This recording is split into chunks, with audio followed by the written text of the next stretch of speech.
Assalamualaikum warahmatullahi wabarakatuh. Anak-anak kelas 12 IPS yang berbahagia. Hari ini kita kembali lagi melaksanakan pembelajaran sosiologi. Sebelum pembelajaran hari ini kita mulai, kita berdoa terlebih dahulu agar nanti apa yang saya sampaikan bisa kalian terima, bisa bermanfaat untuk kalian. Berdoa, mulai. Cukup? Untuk hari ini kita akan belajar bab baru, bab yang kedua yaitu mengenai globalisasi dan perubahan komunitas lokal.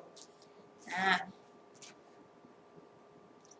untuk bab ini kita akan belajar beberapa materi untuk hari ini. Yang pertama nanti ada definisi, ada teori, dan nanti juga ada faktor penyebabnya. Oke, sebelum kita masuk ke materi mengenai globalisasi dan perubahan komunitas, di sini tujuan pembelajaran yang akan kita capai selama satu bab ke depan, yaitu yang pertama, memahami globalisasi dan dampaknya terhadap perubahan sosial di tingkat lokal atau komunitas. Lalu yang kedua, mengidentifikasi berbagai permasalahan sosial akibat dari perubahan sosial di tingkat lokal atau komunitas yang disebabkan oleh adanya globalisasi. Lalu yang ketiga, menjelaskan globalisasi dan dampak ketimpangan sosial di masyarakat. Nah, sedangkan yang selanjutnya, mengidentifikasi strategi dan berbagai pendekatan pemberdayaan untuk mengatasi ketimpangan sosial akibat globalisasi. Nah, itu tadi tujuan pembelajaran yang akan kita capai selama satu bab ke depan. Oke, kita lanjutkan. Yang pertama, kita akan belajar mengenai globalisasi dan dampaknya terhadap perubahan sosial di tingkat lokal atau komunitas. Nah, apa itu globalisasi? Globalisasi adalah sebuah ketergantungan antar masyarakat dunia dalam hal budaya, ekonomi, dan interaksi tanpa dihalangi oleh batas negara. Nah, secara umumnya atau secara gampangnya kita belajar globalisasi yaitu terbukanya batas-batas antar negara. Jadi di antara negara-negara di seluruh dunia itu sudah tidak ada lagi batas-batasnya. Jadi pertukaran teknologi, pertukaran informasi, pertukaran kebudayaan itu dengan sangat cepat dan sangat mudahnya dapat kita terima. Nah, begitu. Itu untuk definisi dari globalisasi. Selanjutnya, karakteristik globalisasi. Nah, kita akan belajar mengenai globalisasi, kita rinci secara satu per satu.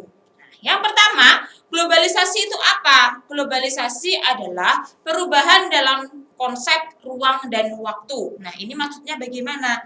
Nah, dengan adanya globalisasi ini, antara negara-negara di seluruh dunia, dia sudah tidak ada batasnya. Semakin terbuka, memudahkan kita untuk bisa berinteraksi dengan orang yang berada di jauh sana. Bisa di luar negeri, di mana. Nah, dengan caranya secara cepat. Nah, kalau dulu harus melalui kirim surat dan sebagainya, sekarang kita video call dari luar negeri pun kita bisa lebih cepat. Lalu yang kedua, pasar dan produksi ekonomi di negara-negara yang berbeda saling ketergantungan.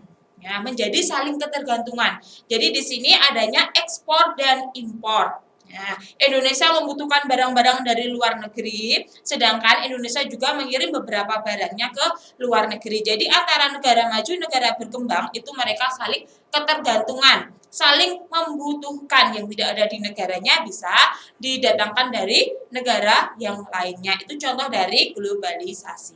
Lalu yang ketiga adalah peningkatan interaksi kultural atau budaya melalui perkembangan media massa. Kita bisa lihat banyak sekali budaya-budaya luar negeri, contohnya budaya K-pop masuk di Indonesia. Nah, begitu juga sebaliknya, budaya-budaya Indonesia yang ada di luar negeri itu banyak sekali di sana. Dikenalkan melalui apa? Melalui media massa, melalui alat perantara. Nah, bisa internet, YouTube, dan sebagainya. Lalu yang terakhir, yang keempat adalah meningkatnya masalah bersama. Dengan adanya globalisasi ini, masalah yang dihadapi oleh Indonesia misalnya bisa juga dia disebabkan oleh adanya hubungan dengan luar negeri. Nah, itu tadi keempat karakteristik dari globalisasi. Untuk selanjutnya, Nah, proses globalisasi. Bagaimana proses globalisasi itu ada atau globalisasi itu berkembang di negara kita? Yang pertama, globalisasi sebenarnya mulai menarik perhatian ketika dibahas oleh para ilmuwan penganut paham Marxis. Nah, di sini yang dicetuskan oleh Karl Marx ya. Nah, di situ salah satunya adalah Gunther Frank. Ia mengemukakan bahwa gejala globalisasi adalah modernisasi. Nah, jadi globalisasi itu diawali dengan adanya modernisasi. Apa itu bedanya antara globalisasi dan modernisasi?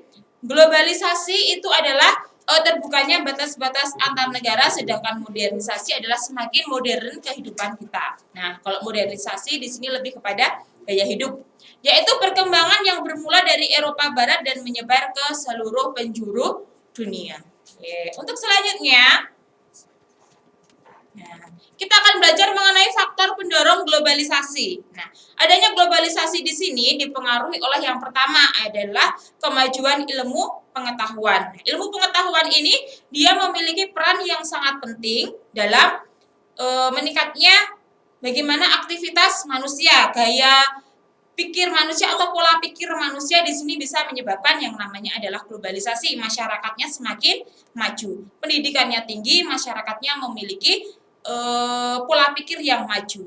Lalu yang kedua adalah semakin terbukanya sistem perekonomian negara-negara di dunia. Nah, di sini contohnya adalah ketika banyaknya barang-barang dari luar negeri masuk di Indonesia. Nah, di sini dia bisa menyebabkan adanya arus globalisasi. Nah, perekonomian negara-negara di dunia dia bisa bergabung saling ketergantungan. Nah, lalu yang ketiga yaitu mengglobalnya pasar uang, sama di sini di bidang ekonomi. Lalu yang selanjutnya, nah, teori globalisasi. Nah, di sini saya cuplikan beberapa pendapat mengenai teori-teori dari globalisasi.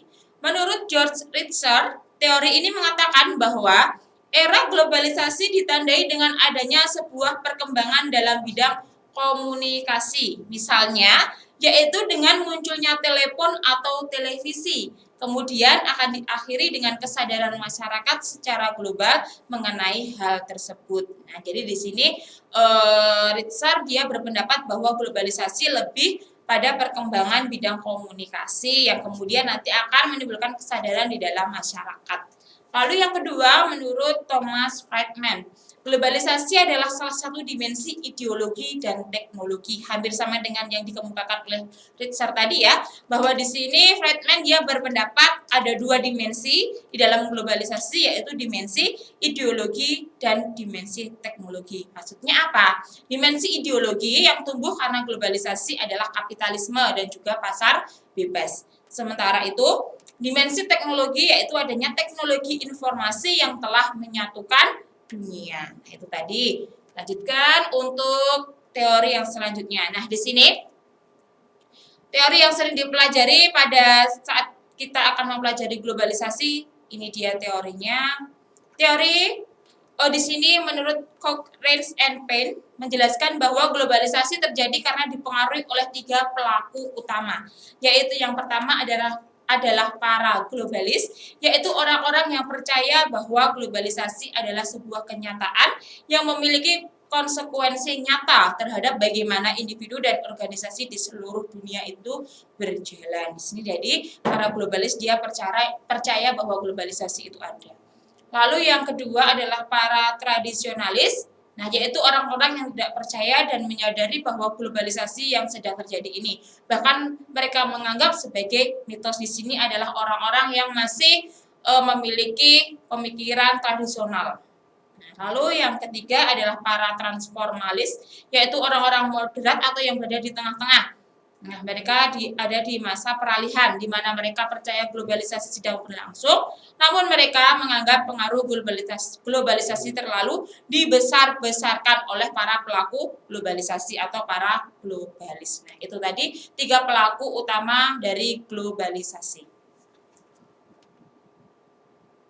Oke, nah itu tadi untuk pelajaran kita hari ini. Jangan lupa untuk melakukan presensi di Google Classroom kalian dan juga kalian segera mengerjakan tugas yang sudah saya sertakan di classroom kalian.